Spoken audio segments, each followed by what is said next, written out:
Hello, everyone, and welcome back to Western Conference Wednesday here at Locked On NHL. Today, we are going to talk all about the Young Guns. And is Connor McDavid facing some Hart Trophy voting fatigue? You're Locked On NHL, your daily podcast on the National Hockey League. Part of the Locked On Podcast Network. Your team every day.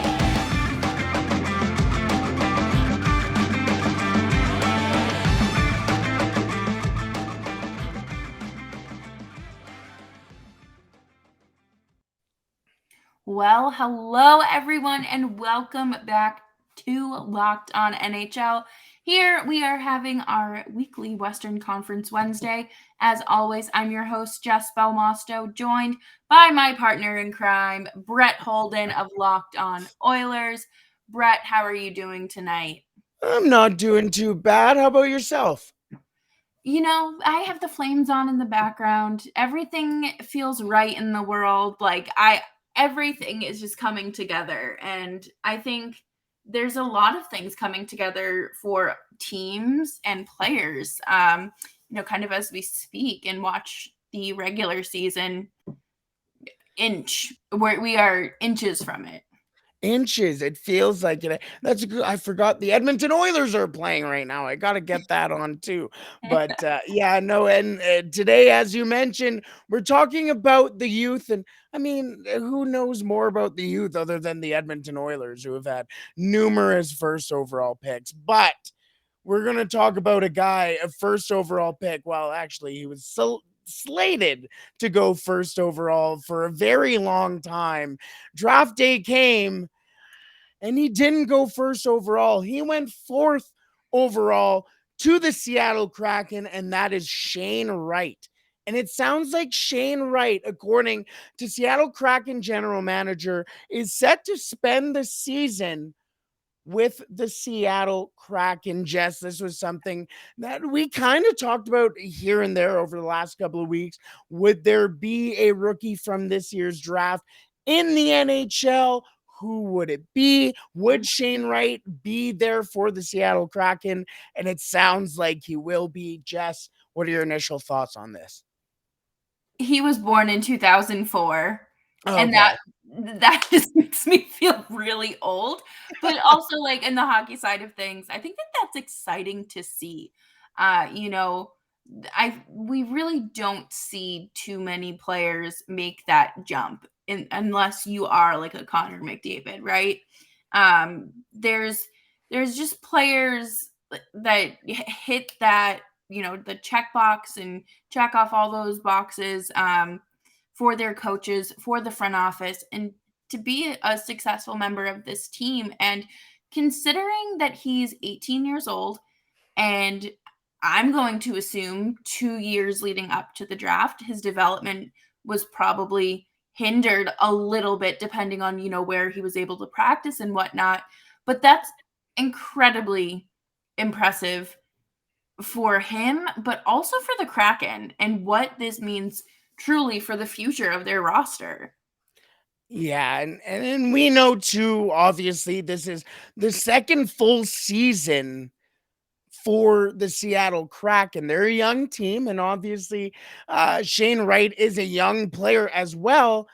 I don't want to say, oh, they're growing up together, but it's almost the infancy of an infancy for both of them. It's also the infancy of an infancy for a player who we will get to even more later on with Matty Beniers for the Seattle Kraken. Now, the Seattle Kraken, as a lot of us have been talking about leading into this season, holy, the Seattle Kraken might have both Matty Beniers and Shane Wright heading into this season, not only heading into this season, but in the future for their organization. Yep. They are a young team. They have a lot of question marks going into the season, not only in regards to their season in general, but in regards to their lineup. Now they have two definites up the middle, and now you're going, not only do you have your definites up the middle for now, you have the definites up the middle for your future. Is this really the start of something special in Seattle, or are we still a couple of years away from being a couple of years away? Yeah, I think that this is a great start for them. I think that, uh yeah, it's only their second year in the league and they've had to make up for what other teams have been working for years, but I think that this is a really positive sign for the Kraken, for Shane Wright, and also just the game as a whole. It's so nice to see so many young, talented players just out on the ice night after night. The Montreal Canadiens, the New Jersey Devils, the Arizona Coyotes. 3 teams who passed on Shane Wright. Are they going to regret it? Yes. Really? Yeah, I Wow. think so. I think that, everyone always talks about, well, there had to have been a reason why he fell. Yeah, maybe there is, but he's also an 18-year-old, 17, 18-year-old kid who was facing a lot of pressure. And like this feels more justifiable than like some other horrible things that people have tried to justify for 18-year-old men in hockey. So, forgive me if I call him an 18-year-old kid here, but he's a young man going into the biggest like event of his career. And I saw someone say that he was like bratty or something. And I was like, yeah, I would be a little bit of a brat too if I got passed over and I was projected to go first overall. Well, I mean, he was told that he was going to be first overall from Jump Street. He was told that, Right. oh my good, Shane Wright, you guys got to, I mean, excuse me for pulling out my Don Cherry accent here, but you got to look out for the Shane Wright kid. He's coming up, a good old Canadian kid, and just always was pushed as he is the guy. Well, and Right. then all of a sudden, it seems like maybe over the last year, I don't know if it was even playing in the shadow of Connor Bedard almost even for in the international circles for him as well. But he had a tough season, kind of. It wasn't an offensively productive season. So that coupled with the quote unquote off ice issues, whether that was there or not for those teams interviewing Wright. Either way, he went fourth overall to the Seattle Kraken, who is ran by one of the greatest two-way centermen, not only forwards, but centermen to have ever played the game in Ron Francis. There are very few guys who could play the game like Ron Francis or like Shane Wright, and both of those guys are very similar to each other on the ice. That's almost a perfect pairing for both of them. Yeah, and, I think it's a great sign, not a great sign, sorry, but it just a good pairing, a great mentorship there. I think if a GM is gonna take somebody, especially in the first round, you know, top 5 pick, you have to see something in them, and I think Ron Francis maybe saw a little bit of himself in Shane Mhm, Wright. I don't know. mhm, I don't know, but mhm. we will have to see. Well, we will have to see, and we will also have to see all the youth that not only the Seattle Kraken are cracking out there. I'm so sorry. That was was was not fantastic. You are literally the only one laughing at that. So that is why I appreciate you, Jess. But there are a lot of very young players potentially and probably playing in the Western Conference this year. And Kraken, the lineup, there it is. That was the joke we were looking There we go. for the NHL and their big clubs. But who is it, and could they fight for that copious, beautiful Calder Trophy? We will talk about those players and just who those players might be in just a second. But first, I want to tell you about our partners over at BetOnline. BetOnline.net is your number one source for football betting this season. Find all the latest player developments, team matchups, news, podcasts, and in depth articles and analysis on every game you can find. And as always, BetOnline remains your continued source for all your sport wagering information with live betting and up to the minute scores for every sport out there. the fastest and easiest way to check in on all your favorite sports games and events, including MLB, NBA, NHL. We're talking MMA, UFC, golf. Hey, Jess, even esports. Esports. I didn't know Esports, that. baby. Esports. You can throw some lines on esports as well, all at BetOnline. Make sure you head to betonline.net or use your mobile device to learn more about the trends and action. BetOnline, where the game starts. What am I going to be? Oh, you go. Sorry. No, I'm No, very sorry. You take charge here, Brett. no. What I was going to say was I'm very interested to see the lines potentially for the Calder Trophy this year, because we might have a very interesting Calder Trophy race heading into this season. As normally we head into the Calder Trophy going, all right, it's obviously going to be the first overall pick from this year. It Mhm. either normally is or is pretty close to being so. This year, the first overall pick from this year's draft in Uri Slavkovsky might be in the NHL. We're still not sure. And they're on the Eastern Conference, so we don't worry about them. We could even talk about Owen Power from last year as well. Also in the Eastern Conference. We're not going to talk about him. But there are up to 5, maybe even 6 players heading into this season in the NHL this year that could make at least the final 3 for the Calder Cup in the Western Conference this year. Jess, a lot of names on here. We're going to get to a couple of them here, but other than Shane Wright, because we just spent a lot of time on Shane Wright, who do you think will be one of the names in the Calder Trophy conversation this year? I have to go with Marco Rossi. I think that he Ooh. has been one of the most promising prospects for the Wild over the last 2 years. And unfortunately, he did have a very I don't know if close call is calling is too dramatic, but he had a very difficult time with COVID, and there was a lot of questions surrounding his future in the game, and I am just so excited to see him playing at the NHL level, and I think that he won't have any problems making the jump to the NHL at a consistent level. Yeah, Marco Rossi is an exciting hockey player. I mean, this guy on the puck is a magician. And you want to talk about I mean, we've praised Minnesota Oh yeah, a lot. A lot. And he just adds to it. I mean, yeah, imagine Kaprizov, Matt Boldy, yep.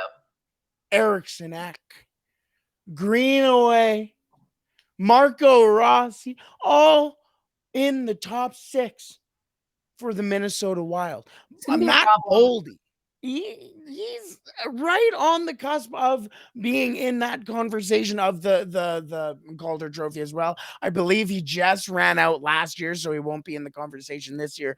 But man, we there's been maybe not necessarily concern for offensive players in Minnesota being developed over the last couple of years, but now you're starting to see again in Matt Boldy and Yeah, Kapril Kaprizov and Marco Rossi just how well they can develop offensive players. absolutely. And I think that obviously we talk about Minnesota, and I think my biggest thing for them is, do they have an identity within themselves? And I think now with these talented forwards, really developing and getting to play at this level, I think that they're finally going to start forming an identity and finding themselves. I like that. I like that a lot. We talk about Nashville not really having an Yeah, identity either, right? Now, hey, maybe a guy like Cody Glass might be in that conversation too. We don't know. Is he even still eligible? I assume I so. I don't know if Michael Bunting was able Hey, to do that, like 26 or whatever. yeah. I There would we assume go. so. That's a good call. Honestly, Marco Rossi is the only player in this conversation, I think, in the Western Conference for the Calder Trophy, not in the Pacific Division. I have about 5 other names. We talked about Shane Wright. So really 4 other names that could be in this conversation, and they're all in the Pacific Division. I'm gonna start off once again with Shane Wright's teammate. For me, I think Matty Beniers will be probably, I shouldn't say probably the Calder Trophy winner, but he will be a finalist for that Calder Trophy. We saw what he could do in the final couple of games last year for the Seattle Kraken. Now he's going to get an entire year in the NHL, be trusted in the NHL for a full year as well, get full-time minutes. We've seen him in the preseason do very impressive things, a beautiful goal against the Edmonton Oilers, even in a preseason game on the power play as well. He has done a lot of very good things. And I guess you can say this about all second overall picks, but if it wasn't for Owen Power, Matty Beniers should have been the first overall pick in that draft. He is a special player, and I'm excited to see what Matty Beniers can do at the NHL level. Agreed. And I think that, like Seattle is emerging still as a team in this league. And like we mentioned earlier with Shane Wright, having them as your 1-2 punch is going to be an immediate problem for teams, but also even 5-6 years down the road. So we're in for a treat. Yeah, no, 100%. Staying on the Pacific coast, I guess. We're gonna head all the way down to California, and there's one guy down in San Jose. Yes. JD at Locked On Sharks loves this guy. In fact, I think those memes where you're like, "Oh, this is my entire personality now." I think this is kind of what JD has fell into with this guy. William Ecklund has made a lot of people fall in love with him, and there's an obvious reason why. He is, again, another just impressive stick handler, puck mover. I can't even talk. Sorry, it's 9:30 at night. But there's something magical about him. And just this whole group, we are so lucky to get to watch them in their infancy as NHLers, but then we get to see them in their prime as well. And I just, Eklund is a wonderful human being, a great interview. If you haven't already checked out the Locked On Sharks interview with him, highly recommend it. And then, he's the glimmer of hope for the Sharks. Yeah. And we can only hope that it's only up from there because they need something. Yeah, no, 100%. Well, I mean, they need something to really hold on to down there. Sorry, JD, but no, the thing about Eklund too, got some time in the NHL with the big club as well. Has a little bit of a taste for the league, so I don't want to say it won't be a difficult transition for him because it's always going to be difficult coming into the NHL, but he does have that taste, so he understands that pace. Hey, there you go. A little bit of a rhyme. 2 more players for us to talk about here. One of them, what a performance by him at the World Junior Championships.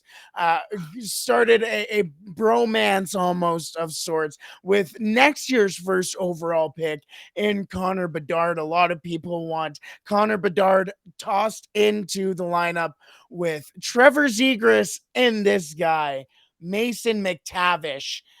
Honestly, somehow I think Mason McTavish is the dark horse in this Mhm. competition because there are guys like Beniers, Rossi, Owen Powers, whatever.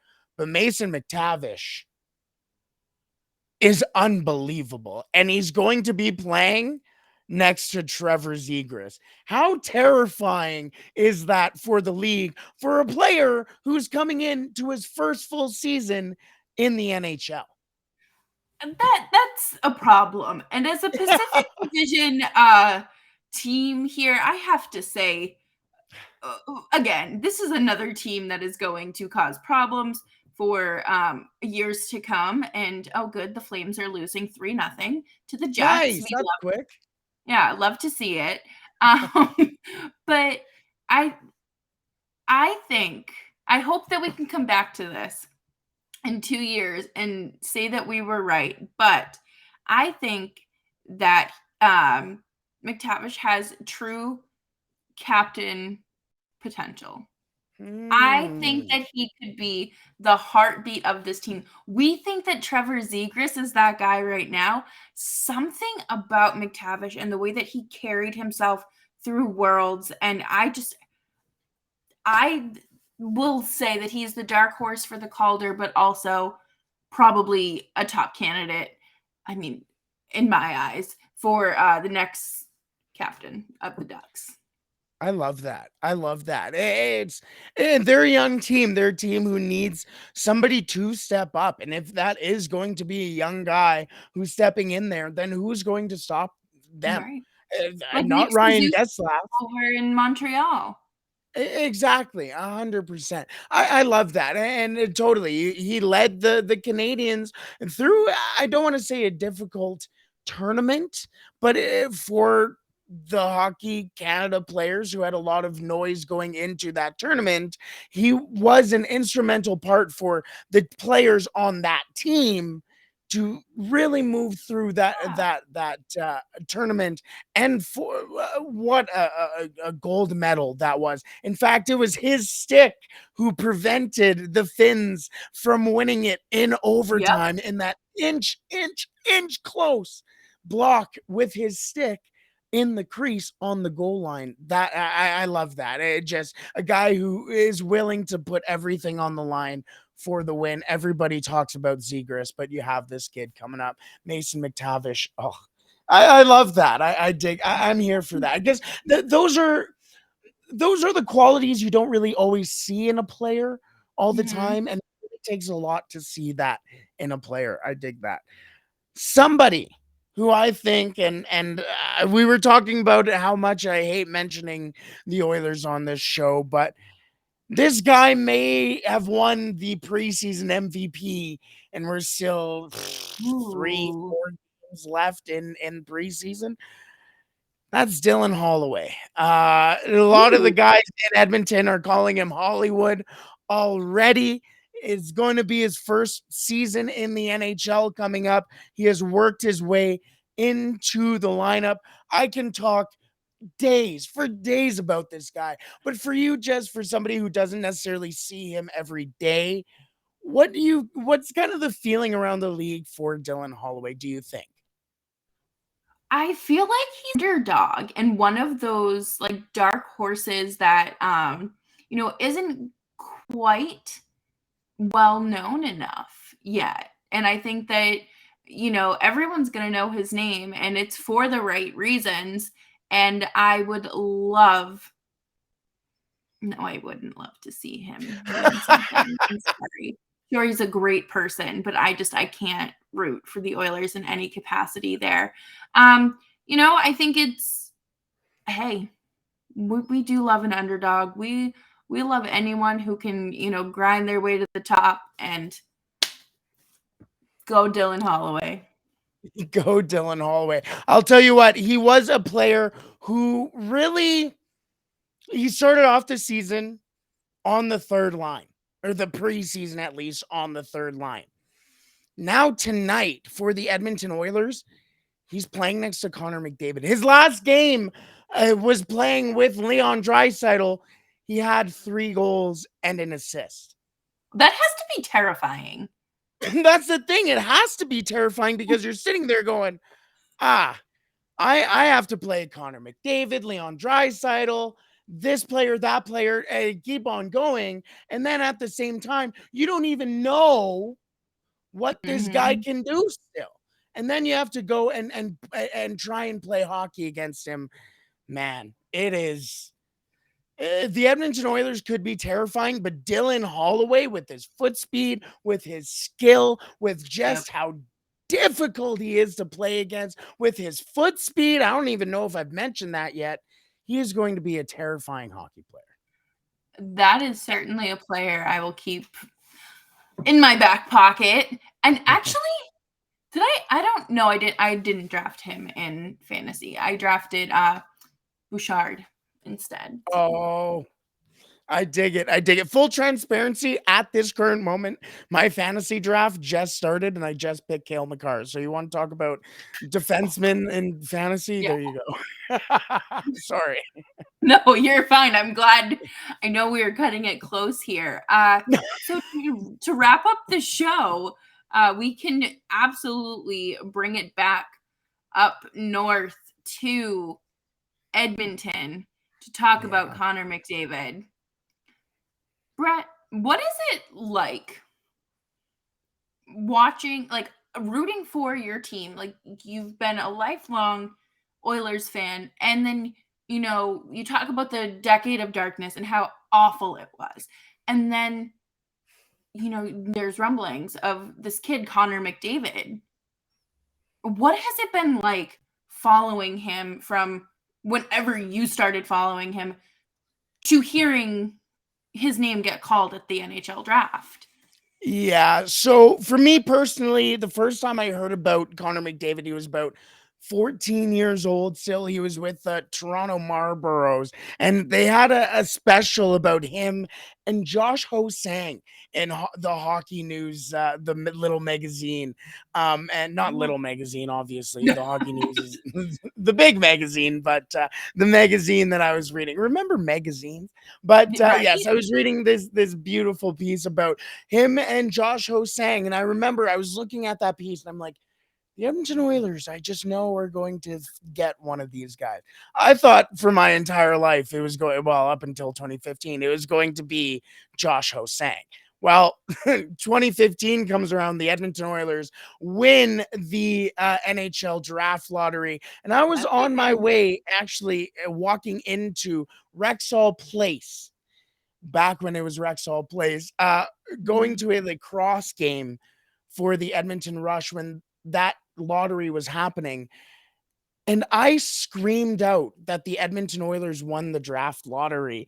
And I had like security guards coming, going, "What's going on? What's happening?" I'm like, "The Oilers won the draft lottery." They're like going, "What? What's going on?" Like people were texting each other, their friends, their family about the Edmonton Oilers winning this draft lottery for this 18-year-old that most of them haven't really known too much about. I had one of the players who was one of my high school teachers as well come and tap me before warmups and go, "Did you hear? The Oilers won the draft lottery," and he's about to go and play a lacrosse game.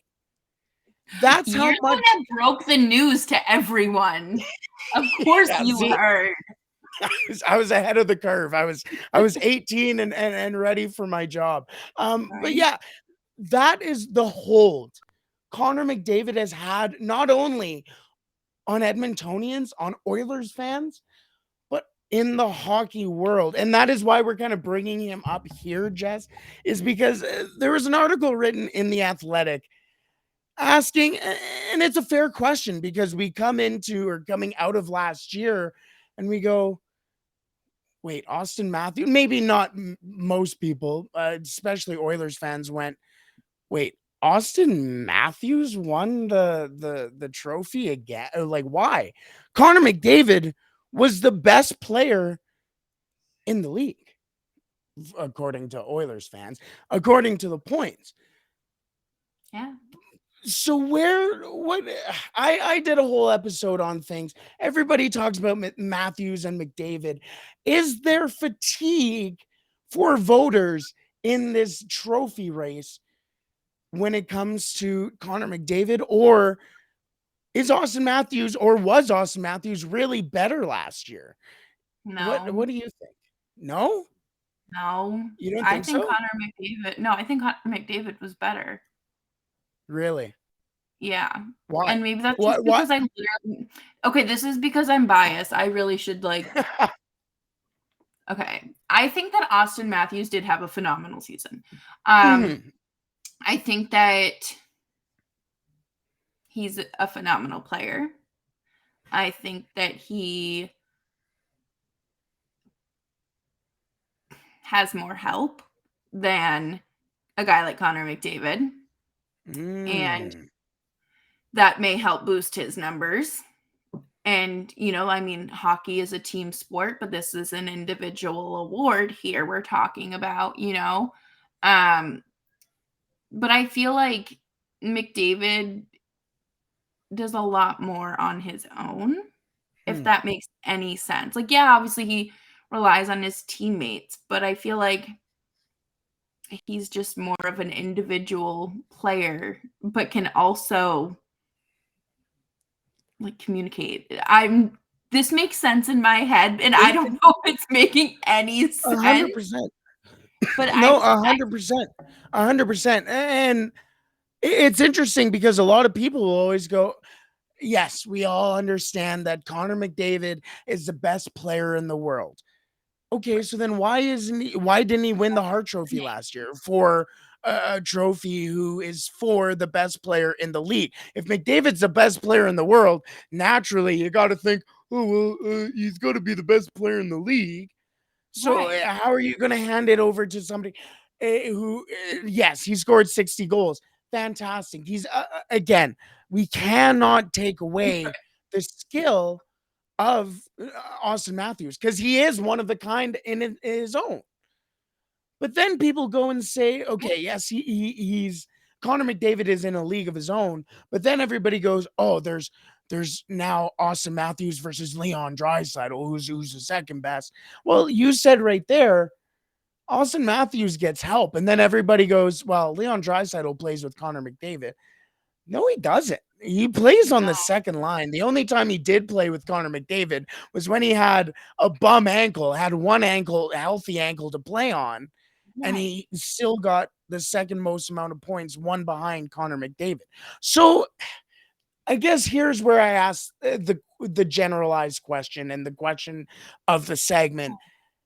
Is there voter fatigue when it comes to Connor McDavid? Is Connor McDavid too good for these voters to consistently give him these trophies before it just basically becomes a novelty to give him the trophy in itself?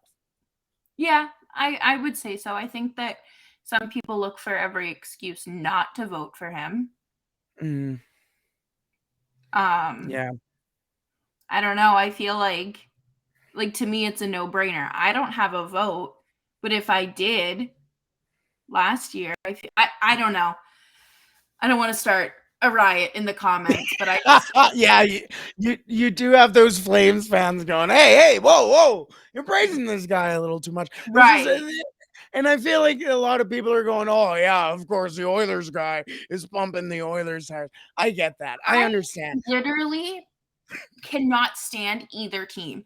Even before I started covering the Flames, I hated the Edmonton Oilers, hated everything about them. And growing up a Boston fan still, and they're still in my rooting interest, I cannot physically say anything nice about the Toronto Maple Leafs, which is why when Auston Matthews went out and scored a hat trick, and then everyone was having the conversation of, oh, is he finally like better than McDavid? Is he as good as McDavid? And Connor McDavid went out and scored 5 goals against the Flames. Yeah. I was like, this thank you, Connor McDavid. Look but what you've done. Why did you have to do that against the Flames? Like, come on. But no, and I do give Auston Matthews credit. Like, I'm not gonna sit here and say, oh, I think he's a horrible player. Yeah. No, I just think that Connor McDavid is better. That's the thing. Like, that's why I consistently have to go and sit there and go, full respect to Auston Matthews, because it genuinely sounds like I'm a hater to Auston Matthews. But I can sit there and watch. I'm a full-blown Auston Matthews hater.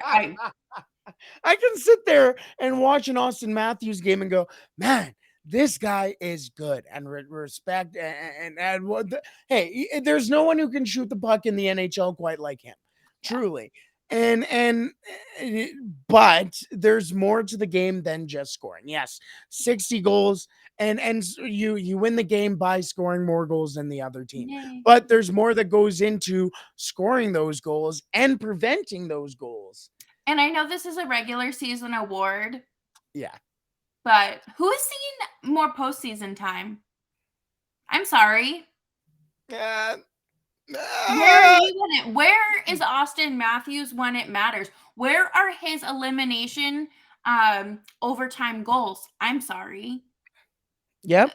People Yeah. are gonna split this audio and make it like Oh. propaganda that I'm Oh. here for the Oilers. No, I'm here for Connor McDavid taking down Auston Matthews in this trophy Yeah. that they collect, and they probably collect dust in one of their homes, one of their 14 homes that they own. But you Yeah. know what? Show up when it matters. Yep. I'm sorry, show up when it matters. Yeah, and just to kind of end that little, almost it turned into Matthews versus McDavid, but that is essentially that is the argument realistically right now. But where it matters is you do mention, yes, maybe they aren't, it is a regular season trophy, but there's one player who has had quote unquote success so far in the playoffs and one who hasn't. But the other thing is that the Toronto Maple Leafs have a better win percentage when Auston Matthews isn't in the lineup than when he is in the lineup. So for a trophy that is here to vote for the most valuable player, That doesn't sound like something that goes in your favor. exactly. That doesn't sound like value to me. If the Edmonton Oilers lost Connor McDavid and only had Leon Draisaitl, all of a sudden everybody would go, "Oh, look, the Edmonton Oilers aren't that good anymore." That's value right there. Right. So either way, there's the age-old almost Matthews versus McDavid argument for us heading into this season, eh? We love it. We love a good old dialogue and discussion. And make sure to sound off in the comments below if you're watching on YouTube. And, you can tweet at us on our personal Twitters or our show Twitters, which we'll run through in just a second. But thank you all for tuning in. Tune into Locked On Oilers, Locked On Sharks, Locked On Kraken, all the teams that we talked about today, Locked On Wild, can never get enough of the local experts and their, true, honest, raw takes that they have for the teams that they cover. As always, you can find me on Twitter at Jess Belmosto and LO_Flames pod. And Brett, where can everyone find your McDavid takes? Yes, you can find all of my McDavid propaganda over at the real Holden 40. And that is on Twitter, Instagram, anywhere on social media. Find me on my MySpace, probably is still up at some point. But no, you don't care about me. You care about the Oilers. And you can find us at Locked On Oilers, exactly how it sounds, on Twitter. And also, if you haven't subscribed on YouTube, Locked On Oilers on there as well. What are you doing if you haven't already? We are fantastic. Right. You're right, though. Oh, please, come on, quit pumping my ego. I know. I need to stop. Otherwise, they're gonna this isn't the Battle of Alberta anymore. Yeah, Edmonton's the go-to. No, I'm Too just kidding. soft. Well, thank you, everyone, and we will catch you next week. And we'll have some regular season hockey to talk about, and I think that is just beautiful. Thank goodness. How fast is the year gone? Right?